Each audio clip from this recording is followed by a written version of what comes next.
Bueno, el retorno del fútbol es parte de esta nueva normalidad, pero no deja por fuera que estamos saliendo un poquito más desde que las medidas están un poquito más cómodas, por decirlo de alguna manera, o más flexibles sería la palabra. Pero ¿qué vamos a hacer? Porque estamos expuestos a virus, a bacterias, nuestro entorno.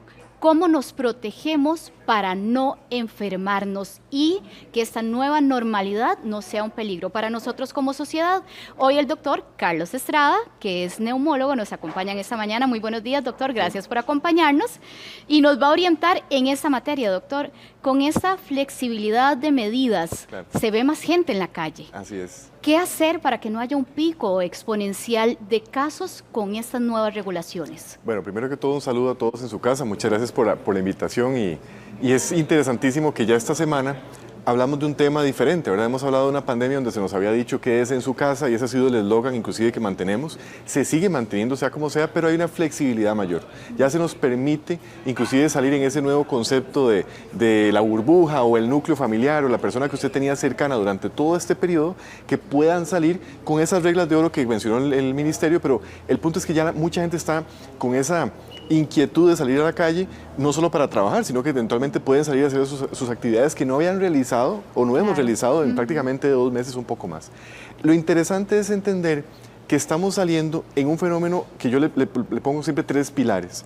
Un primer pilar, que es que en esta época, para efectos de virus respiratorios y enfermedades que se pueden transmitir inclusive por contacto, estamos iniciando la época lluviosa y eso hay que tenerlo clarísimo.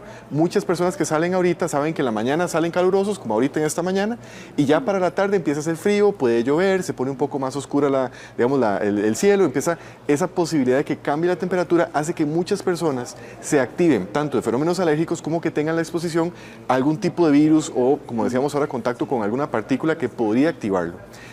En segundo lugar, tenemos un fenómeno interesante que es que mucha gente estuvo mucho tiempo en su casa y eso hace que eventualmente las medidas que hemos comentado desde un inicio, que hemos hablado y las voy a repetir puntualmente, lavado de manos, mantener la distancia como tal y especialmente el protocolo de tos y estornudo siguen formando parte del pilar de todo lo que hacemos en el día a día. O sea, el hecho de que podamos salir no quiere decir que ya nos podemos relajar. O sea, eso forma parte de cuando usted salga de su casa, tiene que ser parte de toda esa estructura.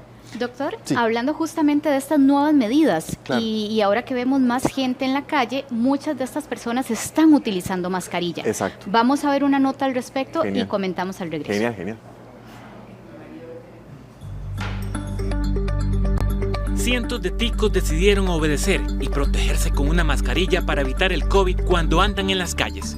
¿Pero realmente les dan un uso adecuado? Sellar la parte donde entran el aire, donde entran los flujos de aire, donde básicamente atrae. El cuerpo es un imán de partículas. Entonces sí es importantísimo también escoger el material. El material debe ser importante en antiestático, ¿verdad?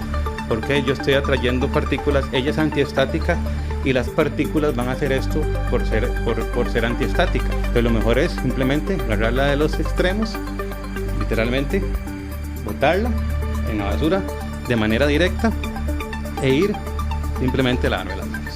Tan solo una mala manipulación puede hacer la diferencia entre contagiarnos y evitar el virus. A la hora de utilizarla, dejar al aire que entre, ¿verdad? Porque por ahí pueden entrar partículas tanto de aire como de saliva y donde puede viajar las proteínas de coronavirus. Por supuesto, cuando las ponemos en la cabeza, las ponemos acá, no solamente desprotegemos, sino que también atraemos hasta bacterias y puede resultar contraproducente más bien el uso de la mascarilla si no la utilizamos bien. Hace mucho esto. Entonces esto, está dejando esto abierto y literalmente ahí no está funcionando la protección. Preguntar por sus propiedades antes de comprar una pueden hacer la diferencia. Siempre pida la que evita el paso de fluidos a través de la tela. Por ejemplo, esta mascarilla. ¿Sí? Primero el material. Es un material que es como un papel. Importante exigir normativa. Y esto se zafa muy fácilmente. Está pegado solo con una grapa. Entonces literalmente no protege absolutamente nada. Me deja mucho aire acá. Aunque yo use con el clip, ves que esto no cierra acá. Básicamente cuando salimos a la calle se nos van a pegar partículas por todo el cuerpo, pero si tenemos un producto antiestático, lo ves como esto, ves como el agua no pasa y se separan, las gotas de agua se van separando. Sin duda, el uso de protectores visuales y mascarillas previenen el contagio del COVID. Sin embargo, enfóquese en dar un buen uso al retirarlo y un buen lavado de manos al final.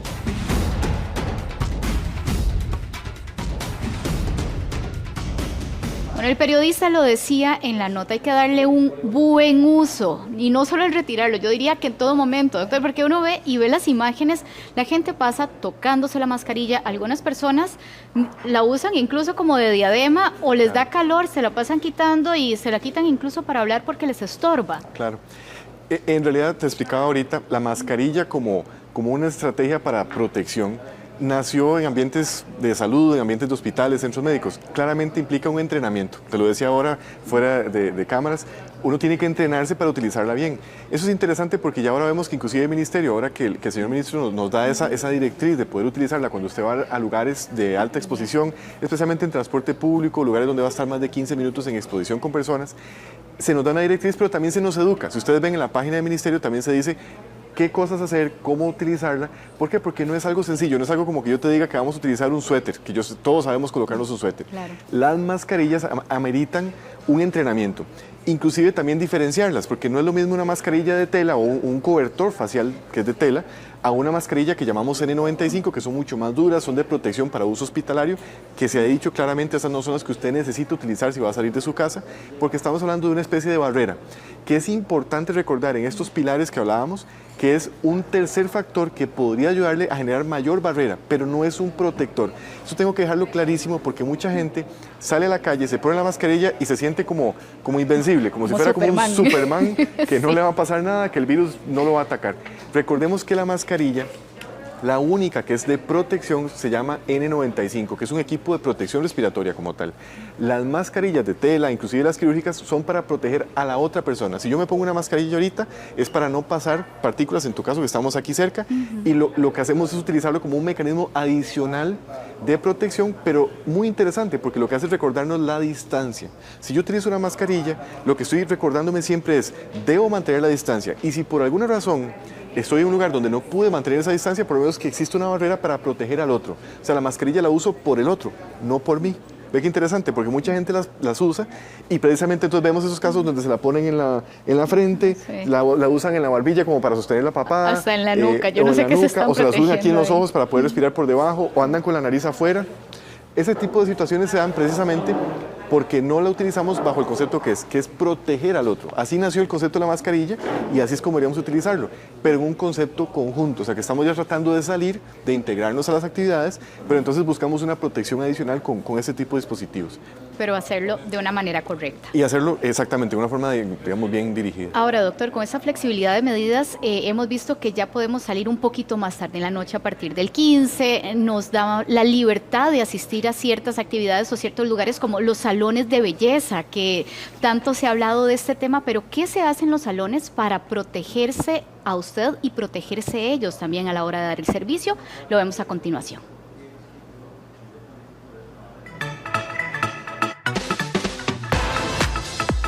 Uno de los servicios que se reactivó con las nuevas medidas de salud fue el de los salones de belleza.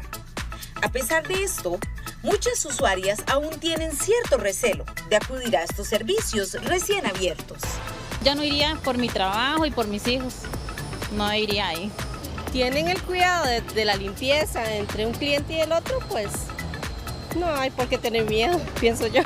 Claro que sí, me da mucho nervio ir a un salón de belleza. Los salones de belleza deben acatar ciertas medidas, como la de tener el salón a un 50% de capacidad y atender únicamente a clientes con cita.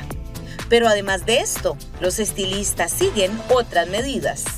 Cada vez que un cliente cruza nuestras puertas, recibe un jabón para que se lave las manitas, recibe una toallita húmeda empapada de alcohol y procedemos a que los trabajadores y los colaboradores que tenemos usen el protocolo correcto, como lo son guantes, también las caretas para evitar salpicaduras de saliva y tratar de mantener el espacio reservado, por ejemplo, 1 o 2 clientes máximos a la vez. Eso va a depender de la capacidad que tenga el centro estético.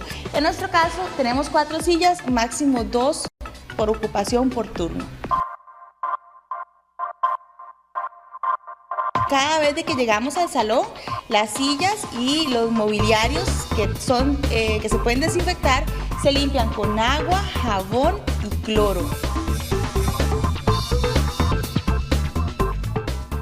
Y el equipo de trabajo, lo que son máquinas, lo que son tijeras, lo que son peines, recordando que todo lo que no es poroso se tiene que lavar con agua, jabón y limpiar con alcohol para mantener la asepsia de manera excelente.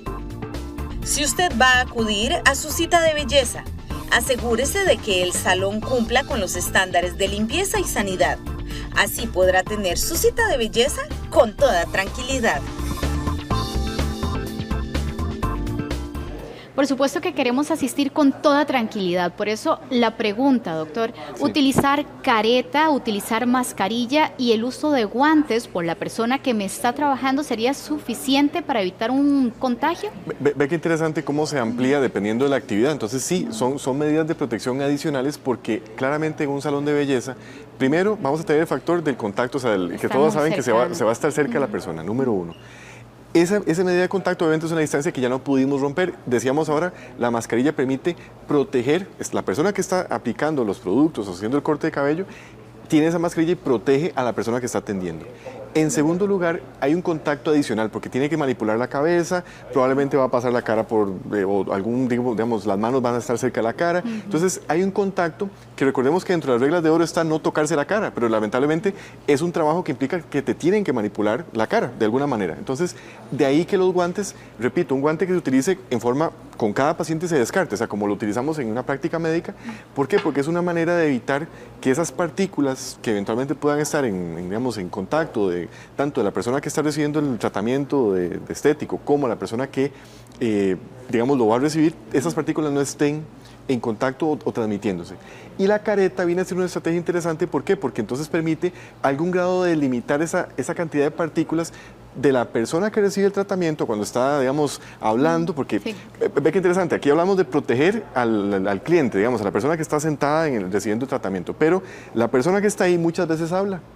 Y entonces digamos, la señora o la persona que está dando el estilista sí. Que está dando ese servicio va a estar muy cerca y si le está contando, mira, mi mamá le pasó esto, ahora estamos en cuarentena, empiezan a hablar, esas partículas también pueden estar muy cerca. Las caretas se utilizan en escenarios un poco más técnicos, inclusive quiero explicar bien, más en escenarios, por ejemplo, en centros médicos, cuando estamos atendiendo pacientes en ventilación mecánica, donde hay mucho contacto probable con partículas que puedan liberarse, cosa que aplica para todo estilista o personas que se dedican a ese tipo de áreas donde están en mucho contacto con la persona, también incluyo barberos, que también forma parte de ese grupo. Muy cercanos, especialmente sí. En el caso de barberos, quiero hacer un comentario, que es que ellos están directamente manipulando la cara. Ve qué curioso, porque en un estilista tal vez es más el cabello y podría decir, no, pero la verdad es que como está detrás mío, tal vez no me manipula mucho la cara, no va a haber contacto. Pero todo lo que sea tratamientos faciales, maquillaje, obviamente estéticos y demás, y obviamente en la zona de barbería, es un riesgo adicional porque estamos manipulando la cara. Entonces violentamos esa regla de oro que se nos decía, claramente con guantes, con una técnica adecuada, como explicaban en la nota, siguiendo una serie de medidas para desinfectar los materiales y demás, que de por sí ya se tenían, se logra mantener a raya la posibilidad de que la persona tenga ese riesgo. Y eso es una invitación porque recordemos que también estamos tratando de reactivar toda la parte económica sí. De lo que usted tenía como parte de sus rutinas de belleza y demás. Entonces es parte importante porque son personas que necesitan ese trabajo y que no van a estar todo el tiempo en la casa esperando que pase la pandemia, ¿no? Tenemos que ya ir reactivándonos con medidas y acatando lo que se nos dice, pero es aplicable. Puede ser incómodo, porque lo comentábamos ahora, qué calor, puede ser sí. incómodo, puede darle calor, especialmente a la persona que lo aplica. Te puedo dar mi ejemplo, por ejemplo, en la consulta utilizamos mascarilla y créeme que ya después de un par de horas ya uno se siente un poco incómodo, pero es por la otra persona. Estamos haciéndolo para que se siga dando un servicio y que tengan esa posibilidad de tener una adecuada atención en un marco seguro, que sepamos que están seguros, que eso es lo más importante. Esa es la palabra clave, doctor, que nos sintamos seguros. Exacto, que haya una seguridad de que no va a haber una complicación y que obviamente en todo este escenario no haya una falsa seguridad en el sentido de que como ya todo se quitó, ya puedo hacer todo a la libre, sino que vean que las medidas se mantienen, seguimos manteniendo un protocolo riguroso y obviamente la idea es que poquito a poco vayamos acatando esa posibilidad de salir, hacer lo que hacíamos previamente, y no solo en la parte, digamos, económica, sino también social, porque mucha gente está necesitando también ya, aunque sea salir a caminar o hacer actividades, digamos, de su vida usual. poco a poco. Exacto, Así exactamente. es. Doctor Estrada, como siempre, un placer contar con su presencia en nuestra casa y muchas gracias por sus recomendaciones. Con todo gusto, y estamos para servirles, obviamente informando sobre este tema y esperemos que pronto ya tengamos todavía más libertad y esto siga como ha sucedido en este país también. Así será, doctor. Muchas gracias. Gracias.